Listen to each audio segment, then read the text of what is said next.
Sir যাচ্ছি আমরা।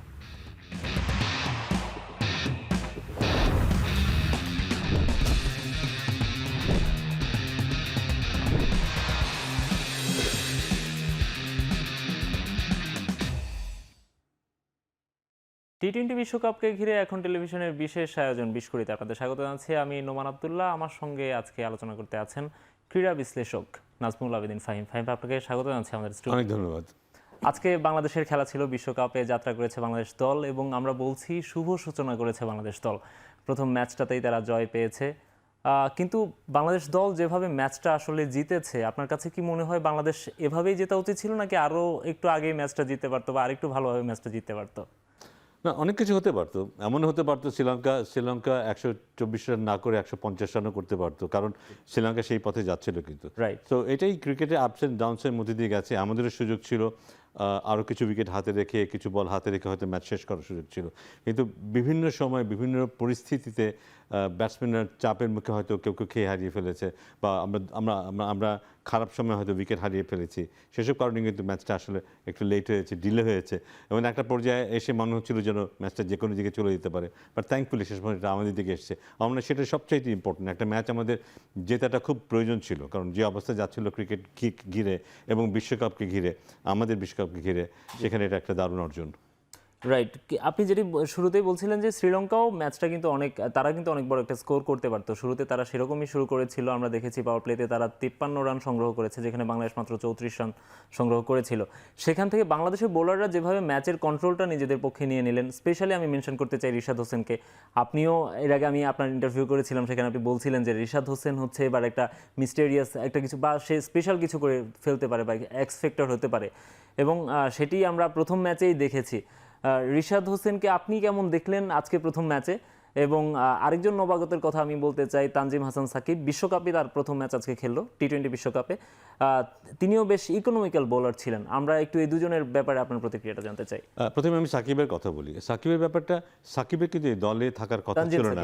তানজিম সাকিবের কথা বলছে, একেবারে প্রথমে এই দলে থাকার কথা ছিল না, কিন্তু তারপরে দলে সুযোগ পেয়েছে, এবং যেহেতু ওর সুযোগ ছিল না প্লাস অন্যদের প্রায়োরিটি ছিল, ও খুব একটা ম্যাচ খেলার সুযোগ কিন্তু পায়নি। যদিও পেয়েছে দু একবার, জি, খুব এমনটা খুব কম হয়েছে যে ইনিংসের প্রথম ওভারটাও করেছে, এমনটা খুবই কম হয়েছে ইনিংসের শেষ ওভারটাও করেছে, কিন্তু গতকালকের ম্যাচে এই দুইটা রোল দায়িত্বই ওকে নিতে হয়েছে কিন্তু। বলতে হবে যে চমৎকার রোল প্লে করেছে।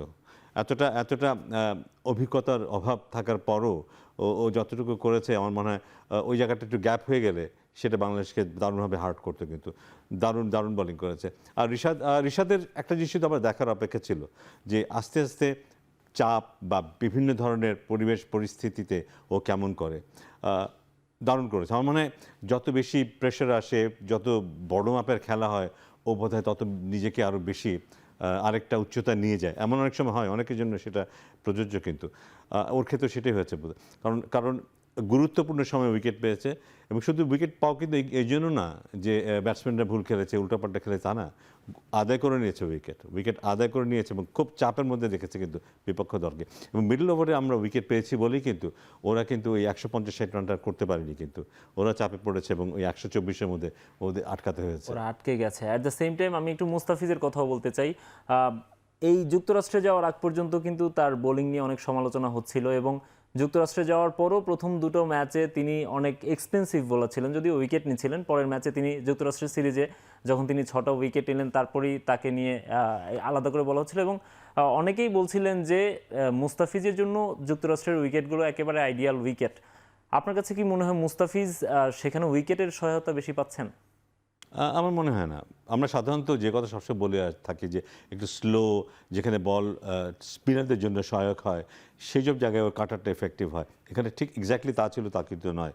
আর আরেকটা বিষয় কি, একজন খেলোয়াড় প্রত্যেকটা ম্যাচেই ভালো করবে, প্রত্যেকটা ম্যাচে ইকোনমিক্যাল থাকবে, উইকেট পাবে, কখনোই এক্সপেন্সিভ হবে না, এটা কিন্তু হতে পারে না। কিন্তু আমরা স্টার্ককেও দেখেছি, অস্ট্রেলিয়ান স্টার্ককে দেখেছি আইপিএলে তার কী অবস্থা হয়েছে, অথচ সেই কিন্তু দারুণ ভূমিকা রেখেছে, পরবর্তীতে দারুণ ভূমিকা রেখেছে।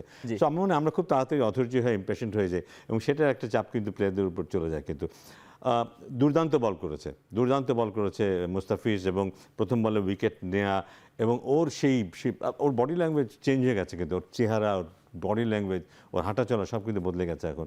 সো এবং ওকে যথেষ্ট সমীহ করতে হয়েছে শ্রীলঙ্কাকে। সো একদিকে মুস্তাফিজ, একদিকে রিশাদ, পাশাপাশি আবার তাসকিনও ভালো বল করেছে, সাকিবও ভালো বল করেছে, আমি তানজিম সাকিবের কথা বলছি। সো সব মিলে কিন্তু দারুণ চাপে ছিল কিন্তু শ্রীলঙ্কা, এবং আমার মনে হয় একটা দারুণ কম্বাইন্ড বোলিং এফোর্ট আমরা দেখেছি বাংলাদেশ দলের পক্ষ থেকে, এবং কৃতিত্বটা বোধহয় বড়দেরকে দিতে হবে কালকে ম্যাচ জয়ের।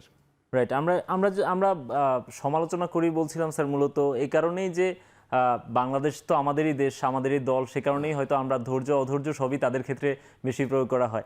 আমরা যদি একটু ব্যাটসম্যানদের কথাও বলি, বাংলাদেশ ম্যাচটা জিতে নিয়েছে ঠিকই, কিন্তু টপ অর্ডারে বাংলাদেশের যে দুর্বলতা ছিল সেটি মনে হয় আজকে আরও একবার প্রকাশ্যে এসে গেছে। এবং তানজিদ তামিমের উপর যদিও দলের অনেক বেশি নির্ভরশীল হওয়ার কথা না, তিনি মাত্রই খেলতে এসেছেন ইন্টারন্যাশনাল ক্রিকেটটা, তারপরেও তিনি যেভাবে টি-20তে কনসিস্টেন্সি দেখাচ্ছিলেন আজকে আমরা সেটি পাইনি। সৌম্য সরকার বরাবরের মতো আজকেও ফেল করেছেন। লিটন দাস অনেকক্ষণ ধরে হচ্ছে উইকেটে টিকে থেকেছেন, এবং হৃদয়ের সঙ্গে তার ওই পার্টনারশিপটা না হলে হয়তো বাংলাদেশ দল ম্যাচটা হারতেও পারতো। তারপরেও তাদের ব্যাটিংটাকে আপনি আসলে টপ অর্ডারে, স্পেশালি টপ অর্ডারের ব্যাটিংটাকে আপনি কীভাবে মূল্যায়ন করবেন? আনফর্চুনেট যে একই ধারাবাহিকতা চলছে, মানে ব্যর্থতার ধারাবাহিকতা। অনেক বেশি রান আমরা চেস করতে আমাদের হয়নি, কথা সত্যি, কিন্তু টপ অর্ডারের এই ব্যর্থতা আমাদেরকে কতটুকু চাপে ফেলেছিল সেটা আমরাও নিজেরা কিন্তু উপলব্ধি করতে পারি। মাত্র 125 রান আমাদের করতে হবে, সেখানেও তহিদ হৃদয়ের ওই এক্সপ্লোসিভ ইনিংস না হলে আমরা কিন্তু রানের চাপে পড়ে যেতে পারতাম। মাত্র 125 রান চেঞ্জ করতে হবে, রানের চাপ প্রেশারে পড়ে যেতাম। সো এটা মূল কারণ কিন্তু টপ অর্ডারের ব্যর্থতা। কিন্তু ওদের এই ব্যর্থতার জন্য কিন্তু লিটনকে খুব মাথা নিচু করে খেলতে হয়েছে, কারণ ওর ব্যাটিং প্ল্যানটা এরকম ছিল যে আমার এই দিক থেকে আমি আর উইকেট দেবো না। সো আমি এক এক করে করবো, কোনো অসুবিধা নেই, বেশি রান আমাকে করতে হবে না, কিন্তু আমি যদি এই দিক থেকে উইকেট না দিই, ওই দিক থেকে এক একটা উইকেট পড়তে থাকে, আমরা এই রানটা করে ফেলতে পারবো। সো খুব দায়িত্ব সচেতন হয়েই কিন্তু নিজের ইনিংসটা খেলেছে লিটন। অনেকদিন পর আমরা লিটনকে, এবং হ্যাঁ, আমাদের শুধু যে রান করা তা না, ওর এই যে সেন্স অফ রেসপন্সিবিলিটি, দায়িত্বটা যে নিয়েছে, খুব কঠিন না। একজন যে ফর্মে নেই তার জন্য এরকম খেলাটা কিন্তু খুবই কঠিন। কিন্তু সহজ ছিল, কিন্তু চেষ্টা করলাম দিয়ে একটা বাউন্ডারি মারলাম, তারপর একটা মারতে গিয়ে একটু উঠে গিয়ে আউট হয়ে গেলাম, তারপর আফসোস করতে করতে মারতে চলে আসলাম। এটা অনেক সহজ, কিন্তু নিজেকে ধরে রাখা এবং দলের জন্য ওই জিনিসটা করা, এটা খুব কঠিন। সো দুর্দান্ত একটা ইনিংস, মাত্র হয়তো 35, 36, 37 রানের ইনিংস, কিন্তু এটা দুর্দান্ত একটা ইনিংস, 36 রানের ইনিংস। আমরা আপনার বিশ্লেষণ শুনছিলাম, আমরা একটু প্রতিক্রিয়া শুনতে চাই দর্শকদের। যুক্তরাষ্ট্রে আমাদের সঙ্গে আছেন রিফাত হাসান। আমরা একটু রিফাতের কাছে জানতে চাই যে মাঠে যে দর্শকরা এসেছিলেন বাংলাদেশের, বিশেষ করে তাদের ভিড়টা কেমন ছিল, বাংলাদেশি সমর্থকরা বাংলাদেশের ক্রিকেটারদেরকে কেমন সাপোর্ট দিয়েছেন, এবং একই সঙ্গে ম্যাচ জেতার পর তাদের আসলে প্রতিক্রিয়াটা কেমন ছিল? রিফাত। শতভাগ সাপোর্ট দিয়েছি। আমরা যতভাবে সম্ভব বাংলাদেশের জন্য সাপোর্ট দেওয়ার চেষ্টা করেছি, চিৎকার চেঁচামেচি করেছি, এবং খেলাটা আপনারা দেখেছেন যে খুবই রোমাঞ্চকর ছিল। কখনো বাংলাদেশের দিকে হেলে যাচ্ছিল, আবার কখনো সেটা শ্রীলঙ্কার দিকে হেলে যাচ্ছিল, কিন্তু আমরা মাঠে কিন্তু আমাদের প্লেয়ারদেরকে চিয়ার আপ করার চেষ্টা করেছি, কখনো আমরা হাল ছাড়িনি। আমাদের মনে একটাই আশা ছিল যে যে করেই হোক ম্যাচটা আমরা শেষ পর্যন্ত বের করে নিয়ে আসব। যাই হোক, আমরা আবেগে উদ্বেলিত ছিলাম, এবং বাংলাদেশের ম্যাচ জয়ে আমরা প্রচন্ড উচ্ছ্বাসিত। অভিজ্ঞ মাহমুদুল্লাহর হাত ধরে শেষ মুহূর্তে আমরা ম্যাচটা বের করে আনতে পেরেছি, এটাই আমাদের সার্থকতা। এখন আমরা আসলে তাকিয়ে আছি পরবর্তী দুইটা ম্যাচের দিকে। অ্যাটলিস্ট নেপাল এবং নেদারল্যান্ডকে আমরা পরাজিত করে সুপার 8-এ পৌঁছাতে পারবো, এটাই আসলে আমাদের প্রার্থনা। তো আশা করি বাংলাদেশ তাদের বোলাররা তো বেশ ভালো ফর্মে আছে, ব্যাটসম্যানরা যদি তাদের কাজটা ঠিকঠাক মতো করতে পারে, তাহলে ইনশাল্লাহ সুপার 8-এ পৌঁছানো আসলে খুব একটা চ্যালেঞ্জিং কাজ হবে না। তো দেখা যাক, বেস্ট অফ লাক বাংলাদেশকে। আর বাংলাদেশের সাপোর্টার হিসেবে আমরা মাঠে যাব।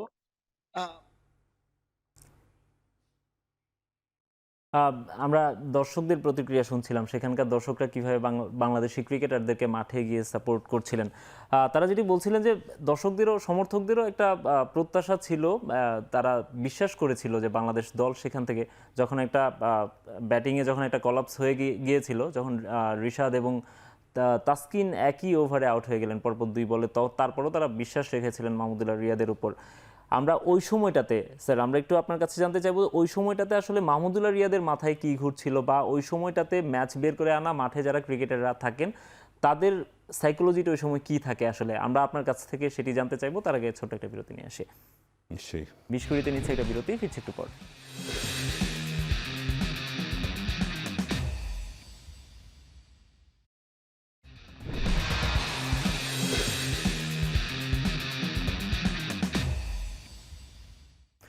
বিরতির পর আবারও ফিরে এলাম। আপনারা দেখছেন 20 সঙ্গে আছেন ক্রিকেট বিশ্লেষক নাজমুল আবেদিন ফাহিম। ফাহিম স্যার, আমরা যেটি বলছিলাম যে মাহমুদুল্লাহ রিয়াদ যখন ক্রিজে ছিলেন, বাংলাদেশের পুরো ব্যাটিংটা নিয়ে আজকে অনেক আলোচনা হয়েছে, কিন্তু মাহমুদুল্লাহ রিয়াদ যখন মাঠে ছিলেন তার উপর দর্শকরা ভরসা রেখেছিল, আস্থা রেখেছিল, সবাই আস্থা রেখেছিল। At the same time Mahmudullah Riyad বারবার নন স্ট্রাইকে চলে যাচ্ছিলেন সিঙ্গেলস নিয়ে।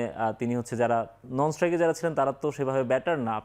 আমরা যদি রিশাদের কথা বলি, পরের বলে তাসকিনও এসে আউট হয়ে গেলেন। পরের ওভারেই আমরা আবার দেখলাম তানজিম সাকিবকেও তিনি স্ট্রাইকে দিয়ে দিলেন। এই যে মাহমুদুল্লাহ রিয়াদের এই বিষয়টা, এই অ্যাপ্রোচটা নিয়ে কিন্তু অনেক সমালোচনা হয়। ওই সময় আসলে মাহমুদুল্লাহ রিয়াদ কি ভাবেন, বা ওই সময়টায় তিনি এই ধরনের স্ট্যান্স কেন নেন? আমার মনে হয় যে তখনও বোধহয় তানজিম সাকিবের ব্যাপারে ওর বিশ্বাসটা বোধহয় ছিল, কারণ তারপরেও আরেকটা উইকেট ছিল। এবং আমি যতটুকু ব্যক্তিগতভাবে বুঝি, তানজিম সাকিব কিন্তু ব্যাটিং করতে জানে। জি।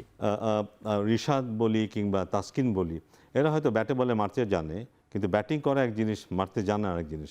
তানজিম সাকিব কেন মারতে জানে। তানজিম সাকিব যদি মাঝে মধ্যে ভালো পার্টনারশিপও করে, ম্যাচ সেভিং ছোটো ছোটো ইনিংসও খেলে, আমি অবাক হব না, কারণ ব্যাটিংও বোঝে। কিন্তু রিয়াদ বোধহয় সেটা জানে, এই কারণে হয়তো ওর উপরে ভরসা করে। তবে আর একটা জিনিস হয় কি, অনেক সময় ম্যাচের ফলাফল যখন খুব কাছে চলে আসে, শেষের দিকে ব্যাটসম্যানদের প্রেশারে পড়ে যাওয়াটা কিন্তু খুব অবাক হওয়ার না। কিন্তু আমরা রিয়াদকে কালকে দেখেছিলাম, যেই বলের শেষ রানটা নিল, সেইটা কোনো অবস্থাতেই রান ছিল না। ও কিন্তু অনেক দূরে ছিল যখন থ্রোটা আসলো, লাগলে কিন্তু আউট হয়ে যেত। সেটা হয়তো রান রান আউট হতো, অবশ্যই হতো, কিন্তু ও জানতো কিন্তু লাগলেই রান আউট, তাহলে দৌড়লো কেন?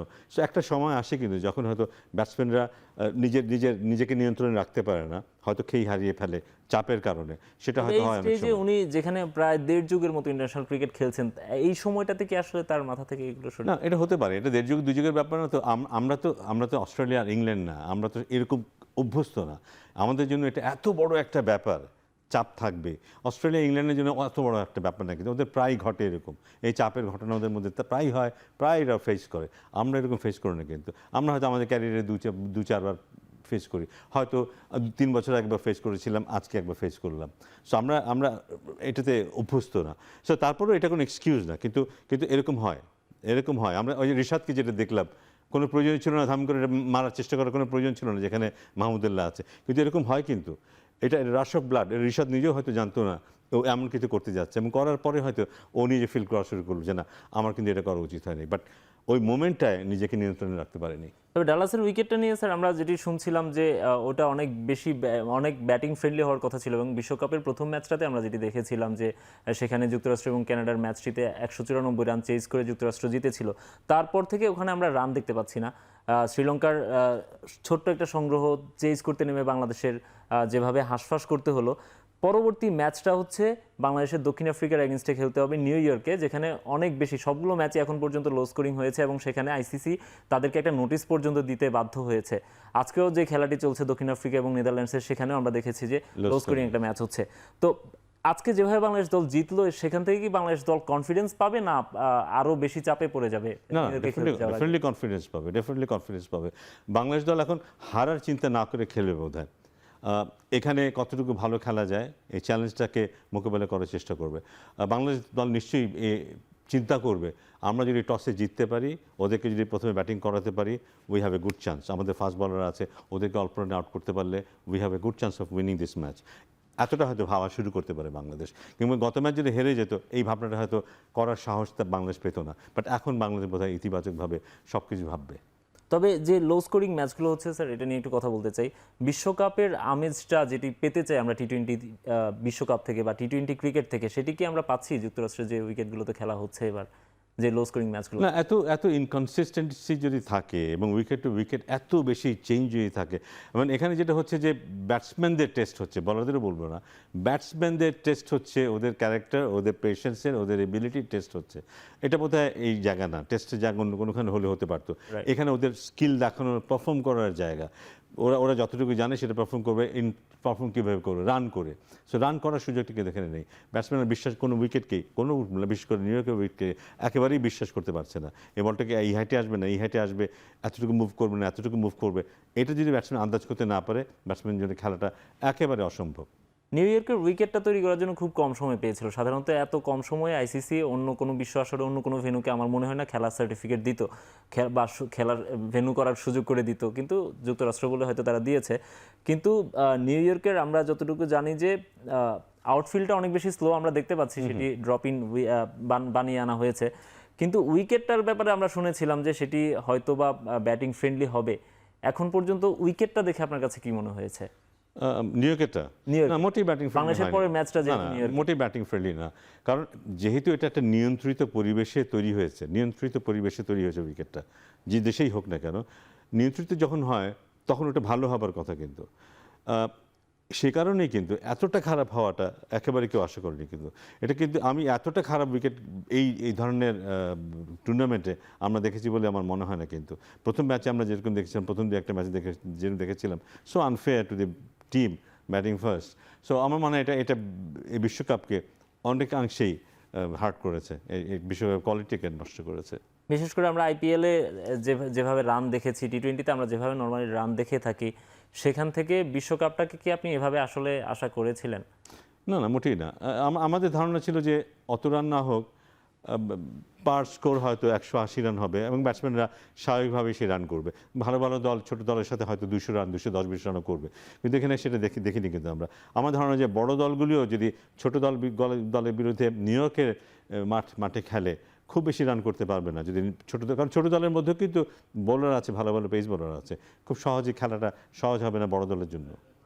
রাইট। ভারত পাকিস্তান কালকে খেলবে নিউ ইয়র্কের মাঠে। আমরা নিউ ইয়র্কের মাঠটা নিয়ে যেহেতু বারবার কথা বলছি, বাংলাদেশকেও সেখানে দক্ষিণ আফ্রিকার এগেনস্টে খেলতে হবে। তারা শ্রীলঙ্কার বিপক্ষেও সেখানে খেলেছে, নেদারল্যান্ডসের সঙ্গেও আজকে সেখানে খেলছে, আবার বাংলাদেশের সঙ্গেও তারা একই ভেন্যুতে খেলবে।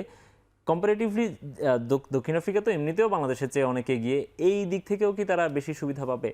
ডেফিনেটলি অনেক সুবিধা পাচ্ছে। একটা উইকেটে খেলে ফেলা মানে এক ধরনের অভ্যস্ততা তৈরি হয়। কিন্তু একই ব্যাটসম্যান একদিন খেললো, দ্বিতীয় দিন খেললো, তৃতীয় দিন খেললো, যেখানে আমাদের ব্যাটসম্যানরা হয়তো খেলার সুযোগ পায়নি, ওরা হয়তো কোনো ব্যাটসম্যান বাই দিস টাইম 40, 50, 60, 70টা বল খেলার সুযোগ পেয়েছে এবং এক ধরনের ইউজড হয়ে গিয়েছে উইকেটে।